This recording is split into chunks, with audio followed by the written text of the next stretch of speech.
السلام علیکم ورحمت الله وبرکاته. محترم پوښتنه کړې ده چې دلته په سعودي کې یم، ډېر مو زړه تنګېږي، ډېر مو زړه خفګان کوي، نه خوشحاله کېږو. نو که داسې یو شی راوښایاست، الله دې زړه خوشحاله کړه، الله دې زموږ سره زړونه خوشحاله کړه. د سعد راتونو مبارک څخه یو روایت دی چې رسول الله صلی الله علیه وسلم مبارک وایي دعوت ذنون، د ذنون علیه السلام دعا چې د ماهي په نس کې و، هغه هلته ډېر غمجن و او ډېر په د مځکې څخه په دریاب ننوتی، په دریاب کې بیا د ماهي په نس کې و. نو ده به دا دعا کوله لا اله الا انت سبحانک انی کنت من الظالمین. نو رسول الله صلی الله علیه وسلم ولې څوک دا دعا نه کوي یا مسلمان، الله به دعا هم قبوله کړي، له غمو له تکالیفو به هم خلاص کړي. نو محترمه دغه دعا ډېره وایي لا اله الا انت سبحانک انی کنت من الظالمین. او دغه رنګه یو صحابي د انصارو څخه چې هغه ابو امامه رضی الله عنه نومېدی، یو وخت په مسجد نبوي کې و، په غیر وقت صلات د لمانځه ټیم نه و. رسول الله صلی الله علیه وسلم ورته وویل یا ابا امامه څه کوې چې په مسجد کې د لمانځه ټیم نه دی او ته په مسجد کې ناست یې؟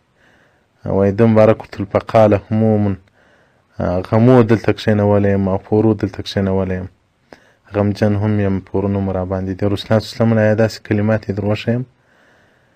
یو څوک یې نه وایي که ووایي الله بې قرض م ادا کړي، غمونه به هم لرې کړي.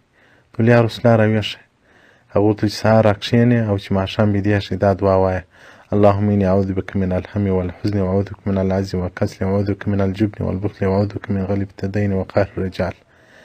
نو ابي امامه راته وایي ففعلت ذلك، ما دا عمل شروع کړي، فذهب الله عز وجل همي وقضى عني ديني، زما پورونه یې هم ټول را ادا کړل.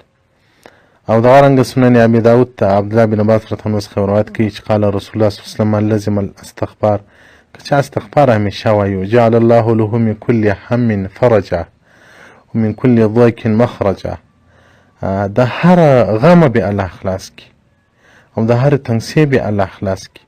ورزقه من حيث لا يحتسب، د داسې لارې څخه به رزق ورکړي، ده به زړه ته نه ولېږي دا له کومې خوا راغلی، له کومې خوا څخه دا رزق راته راغلی.